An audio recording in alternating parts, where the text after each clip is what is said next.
चलिए देखिए बाबू, आज हम लोग टॉपिक पढ़ने वाले हैं मोल पे भाज। मोल पे भाज,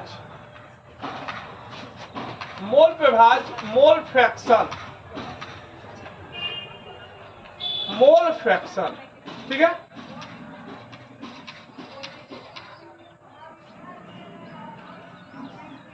देखिए बाबू, मोल फ्रैक्शन हम लोग पढ़ने वाले हैं।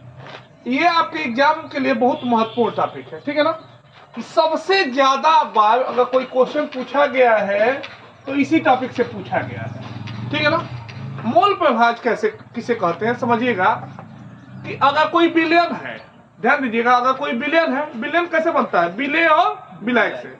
विलय और विलायक को मिलाए तो विलयन बना।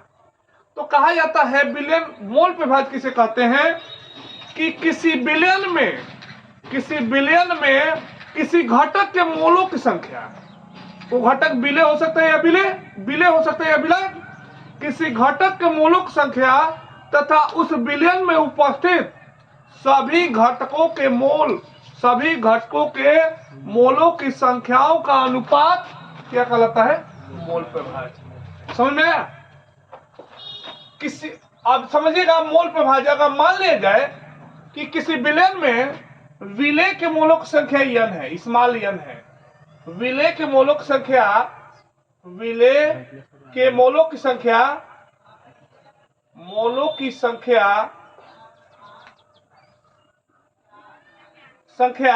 स्मॉल n है, समझिए, और विलायक के मोलों की संख्या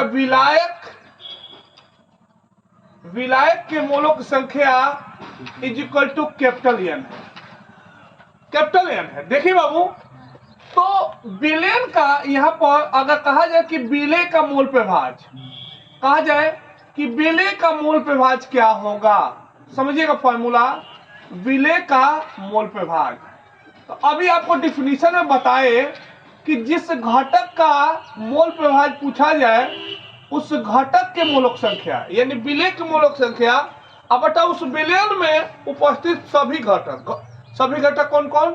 अब तो सभी घटक कौन कौन? अब तो विलय और विलायक के मोलों की संख्या, यानी विलय का मोल प्रभाज इक्वल टू होगा विलय के मोलों की संख्या, विलय के मोलों की संख्या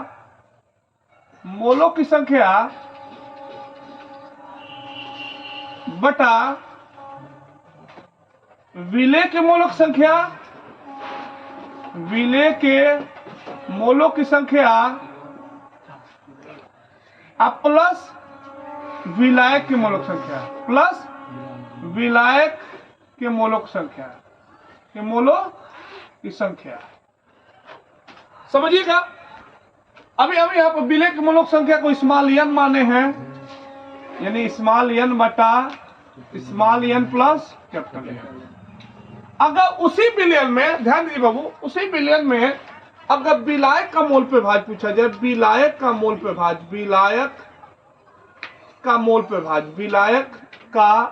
प्रभाज इज इक्वल टू, ध्यान दीजिए, तो क्या होगा? अब तो विलायक के मोलों की संख्या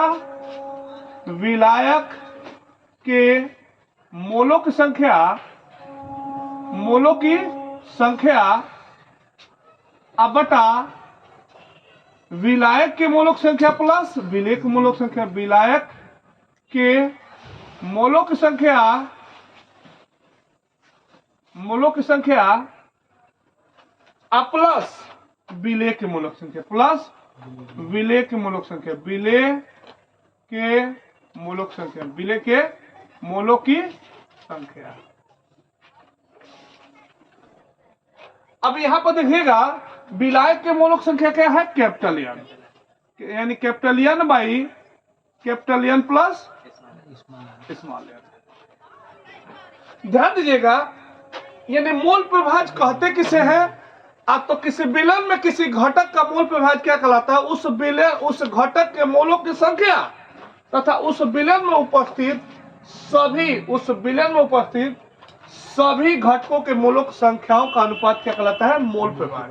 जिसे अगर कहा जाए कि पानी है और चीनी है मिलाया गया है, तो चीनी का मोल प्रभाज क्या होगा?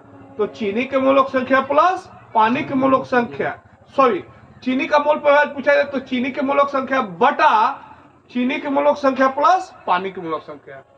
अगर पानी का मोल प्रभाज पूछा जाए तो पानी के मोलों की संख्या बटा पानी के मोलक संख्या प्लस बटा पानी के मोलक संख्या प्लस चीनी के मोलक संख्या।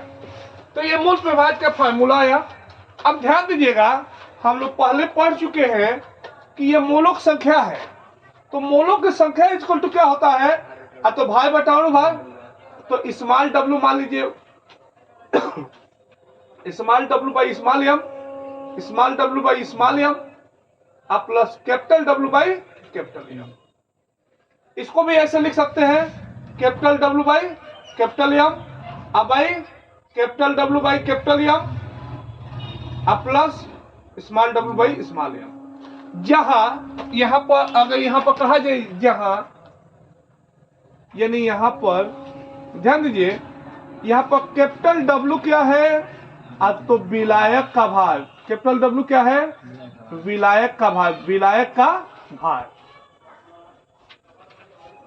कैपिटल एम क्या है, विलायक का अणुभार। कैपिटल एम क्या है, विलायक का अणुभार, विलायक का अणुभार। ठीक है, अब समझिएगा। स्मॉल एम क्या है, स्मॉल डब्ल्यू विलेय का भार। क्या है, विलेय का भार, विलेय का भार। और स्मॉल एम क्या है, तो विलेय का अणुभार, विलेय का अणुभार, अणुभार। ठीक है, यानी मोल प्रभाज होता क्या है कि किसी भी विलयन में जो भी घटक उपस्थित होते हैं उस घटक के मोलों की संख्या तथा उस विलयन में उपस्थित सभी घटकों के मोलों की संख्याओं का अनुपात क्या कहलाता है, मोल प्रभाज।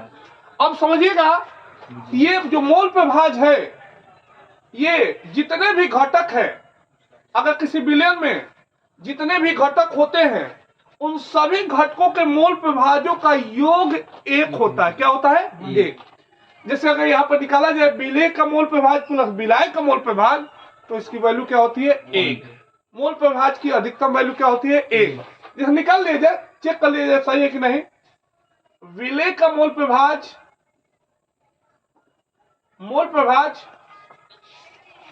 प्लस विलायक का मोल प्रभाज, विलायक का मोल प्रभाज इसको टू लिख दिया जाए, तो small W by small N by small N plus capital N plus capital N by small N plus capital N.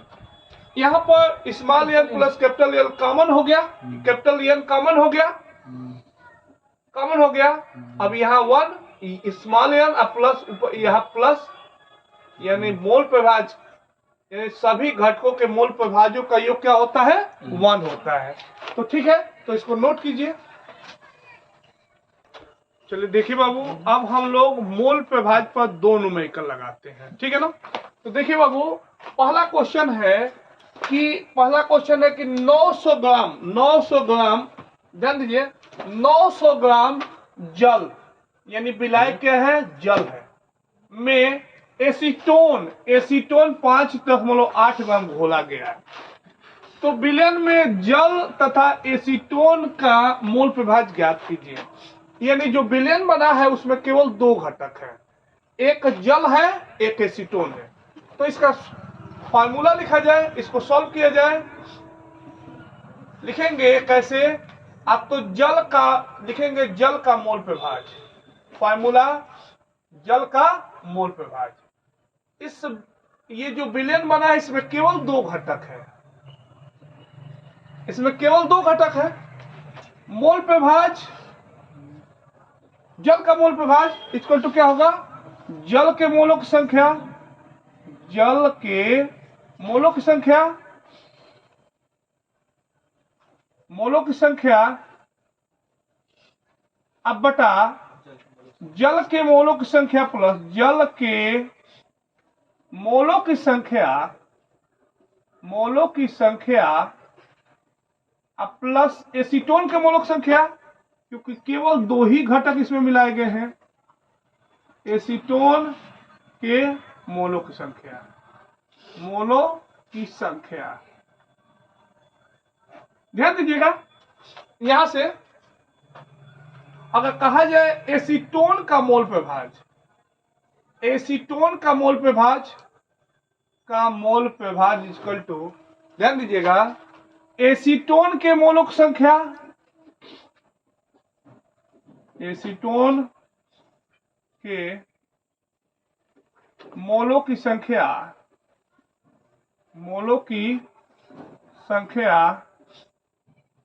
बटा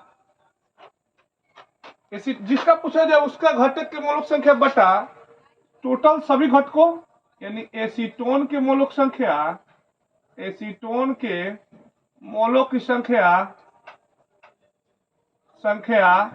प्लस जल के मोलों की संख्या, प्लस जल के मोलों की संख्या। ध्यान दीजिए बाबू,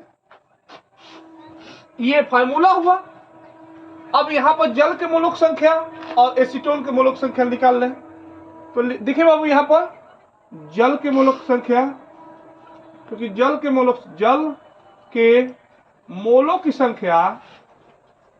की संख्या इज इक्वल टू जल का भार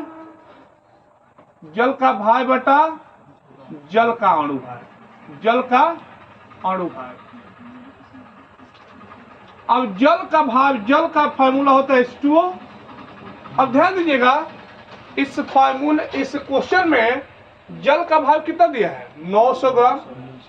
और जल का अणुभार क्या होगा, तो 2 गुणे 1 प्लस 16, यानी 900 बटा 18, यानी 18×95, यानी 50 बार में जाएगा, यानी जल के मोलों की संख्या क्या हो गया, 50 हुआ। तथा यहां पर देखिए बाबू, तथा एसीटोन, ध्यान दीजिएगा, एसीटोन, और एसीटोन का फार्मूला पता होना चाहिए, CH3COCH3 के मोलों की संख्या इज इक्वल टू, ध्यान दीजिए, एसीटोन का भार क्वेश्चन में भाग दिया है, एसीटोन का भार अब बटा एसीटोन का अणुभार, एसीटोन का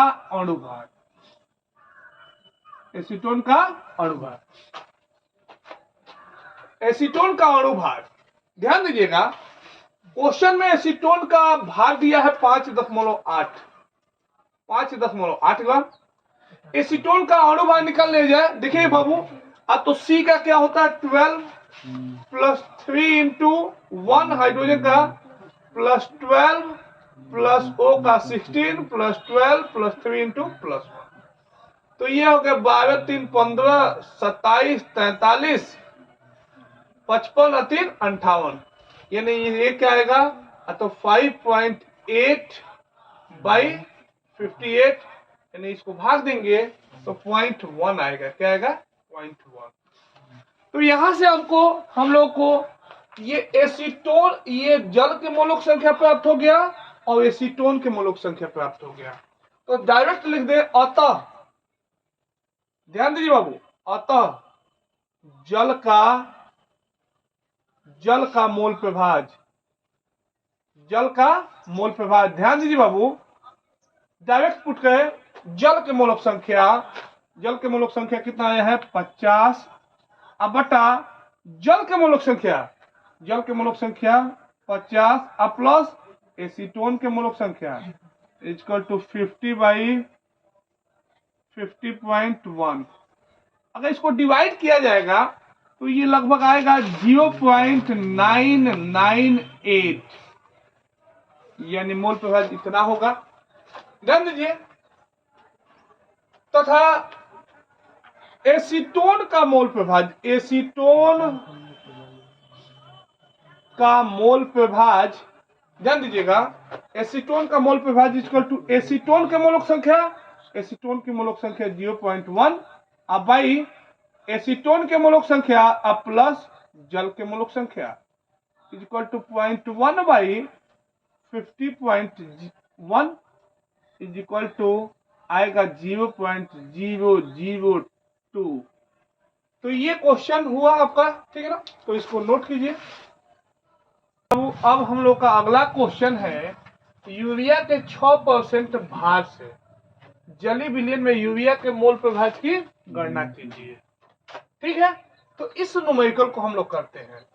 इस क्वेश्चन को आपको देखने से पता चला है कि यूरिया यानी विलयन जो है 100 ग्राम है, यानी विलयन क्या है 100 ग्राम।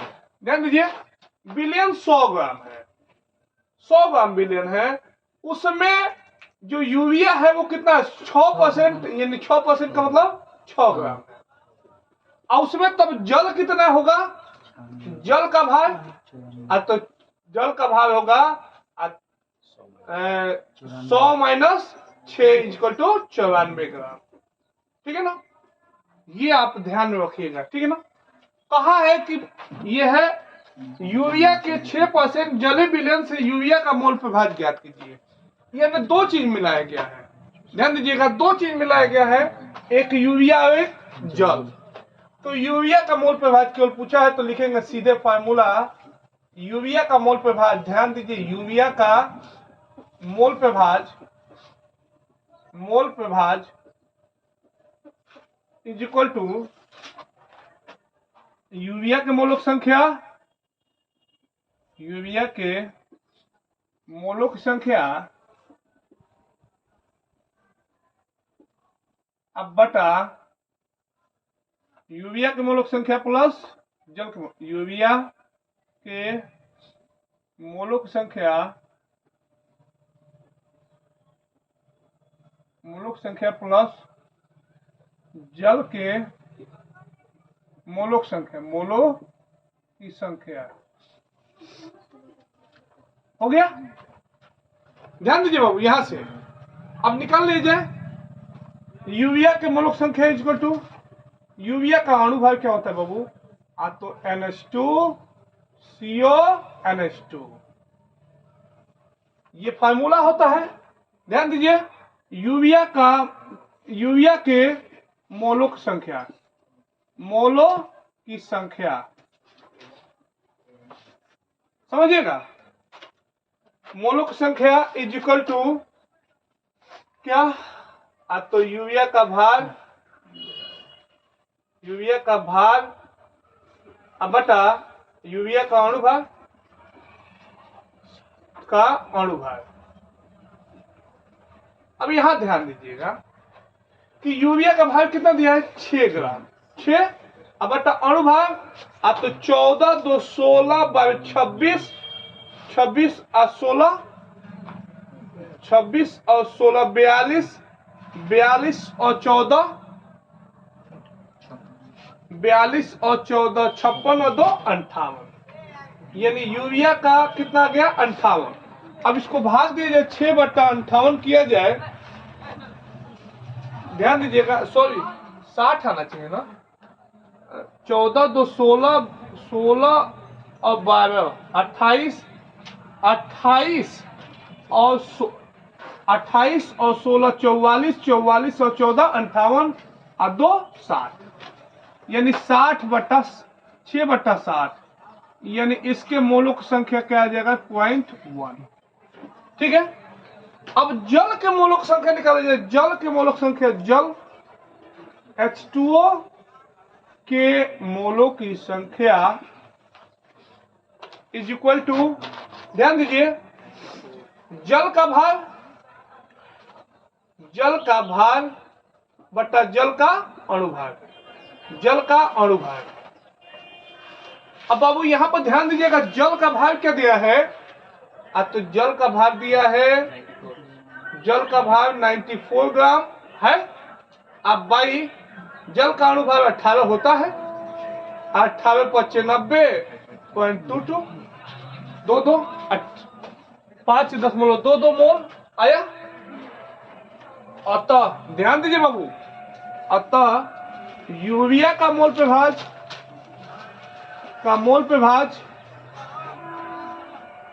यूरिया का मोल प्रभाज इक्वल टू, यहाँ पर यूरिया का मोलक संख्या कितना आया है, तो 0.1 अब बाई 0.1 प्लस 5.22 अब इसको भाग दिया जाए बाबू, ये 5.32 0.0188, ये क्या हो जाएगा आपका आंसर। तो इसे नोट कीजिए, ठीक है।